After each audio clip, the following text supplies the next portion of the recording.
Okay, so let's start the English questions. Hello to all my English fans. Question from Unlike Mike. Wow, your English is really good. My question is, why did you start riding and what was your first bike? Thank you. I know my English is very good. um, why did I start riding? I started riding from my father. My father has been riding for over 40 years now, and I've been riding with him since I was a little kid, and so basically he just passed the virus on to me. And my very first bike was the excellent DT125R. Little picture right about here. So there you go. Peter, seriously, I'm planning a trip through the Pyrenees, zigzag, France, Spain. Can you offer some advice, routes, etc.? And the English accent, mum, dad, or have you lived there? Okay, well, first of all, you should definitely do that trip 'cause it's great. What I would recommend is passing through the well, there's loads of passes through the Pyrenees. You can go through the Portalet, which is like one of the biggest motorcycle routes. One of my personal favourites is the Pierre Saint-Martin, which is a great pass. If the weather's a bit shitty and you just want to go into Spain as quickly as possible, you've got the Somport tunnel, which is a huge 11-kilometer tunnel that just goes straight into Spain. You can go through the top, which is a lovely road as well. And then once you're in Spain, you're in paradise, mate. You got Jaca, go to the big town Jaca. You can go to Los Riglos de Mayos, which are huge stones, like canyons, and the roads there are fantastic. The roads to like Andorra side of Spain are amazing as well. Honestly, if you just go into Spain and explore all types of places, because there are fantastic roads everywhere over there, so highly recommended. You've got to do it and bring some mates along to have a little bit of fun. So there, I hope that answers your question. If you want more details, just send me a message on YouTube and I'll develop it a bit more. I'm a bit cut for time here. Okay, next question. Oh, and sorry, and my accent is from my dad. I actually was born in England, so that answers your question about my accent. I live now in France, but I was actually born in England. My dad is English. Alasdair McWilliams says, "Damn, your accent is good. Had to think more than twice. Question: what is most important for having fun on a bike? Lightweight maneuverability or power? Where to draw the balance?" Now that's a very good question. To have fun, of course, it's lightweight and maneuverability more than power. For me, most fun you have on a bike is, of course, going through the twisties, left, right. Better than just, any idiot can just put on full throttle. But of course, you need the right balance, which is another reason why I changed the SMCR to the MT-09, because the MT-09 was more balanced, whereas the KTM was great in the twisties, but that's about it. So where to draw the balance is a very good question. I guess for the road, realistically, 120, 130 brake horsepower can be plenty enough, as long as you keep under the 200 kilogram mark, slightly over, under 210 kilograms, 210 kilograms I think, and between, look at the Street Triple, that's only 106 brake horsepower. That's a fantastic bike. So anywhere from 100 to 140 or more, of course.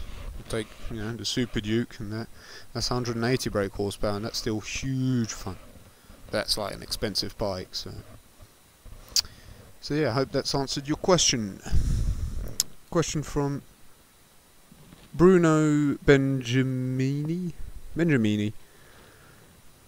Do you feel like with your MT-09 you can ride in the twisties as fast as with your previous KTM, Naked versus Supermoto? I'll have to say, I guess not, no. But don't get me wrong, the MT-09 is still very, very good in the twisties. But in just pure cornering, no, I think, yeah, the KTM is better. I mean, the bike's 150 kilograms compared to 180, so of course it's going to be better, yeah. But as soon as those rates straighten out, forget it, the MT-09 will just go. But yeah, in just the twisties, just pure mountain roads, yeah, sure, the KTM of course will be better. Next question from Michael Harving. Love your channel, thank you very much. How come you choose a bike like the MT-09 you have? What made you buy that kind of motorcycle? Not FX, not sport bike or adventure. Kind regards from Denmark. Why did I choose the MT-09? Well, like I said before in the French questions, I took the MT-09 because of its do-it-all factor. It's as fun as a Supermoto in the bends, but it can also cover long distances like a normal roadster, and that's what I needed at that time. I needed a bike that was able to bring me into Spain and go through those really big Spanish roads as comfortably as the little twisties, which I love. So the MT-09 was the perfect compromise.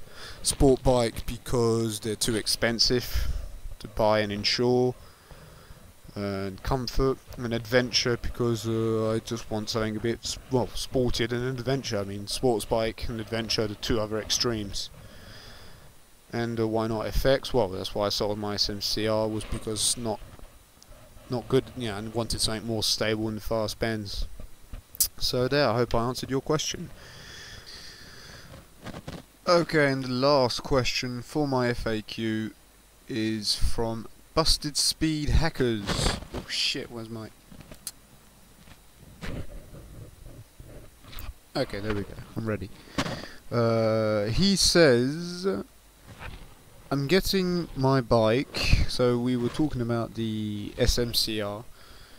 I'll be getting this bike when winter is starting to get really bad. I'm sorry, I have a Christmas period, I'm pretty tired.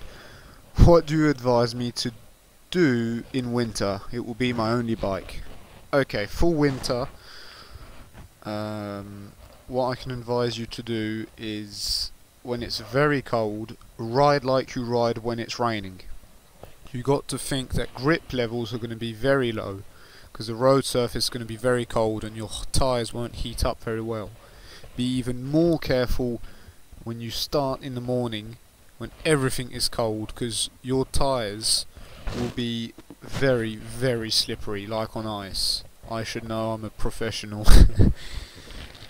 So be careful for that. Just ride like you ride if it was raining. Just take it easy. If it's just to go to work or to school, you're not gonna go, be racing to school, whatever. So be careful about that. Be careful of manhole covers, especially because they get like ice in winter. So you want to be careful of manhole covers, especially when it's snowing, because you can't see them. So that's even more dangerous. So yeah, riding in winter is very dangerous on a motorbike. Get some nice warm gloves so you can control everything well, because if you can't feel your throttle very well, your clutch, that can cause problems. So make sure your hands are warm so you can feel everything. And that's about it. Get some waterproofs as well, because there's nothing worse than having wet feet and wet clothes for a whole day. So that's all I can really say for winter. And clean your bike often also, if you don't want corrosion to appear on your bike, because the roads are going to be covered in salt and all that. So yeah, you're going to want to clean your bike quite often as well. So there you go, I hope that helped. Donc voilà, fin de vidéo les gars. Une fois de plus, merci beaucoup pour 5000 abos, 2 millions de vues. C'est carrément la fête chez moi.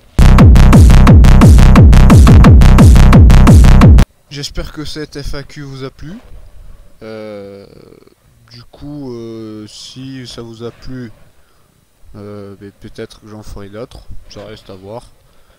Vu que le temps commence à se refroidir un peu, je vais sûrement moins se rouler, forcément.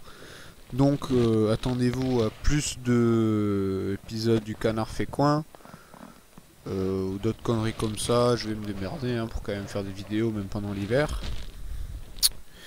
Donc voilà. Encore un test de prévu qui va arriver. Aussi.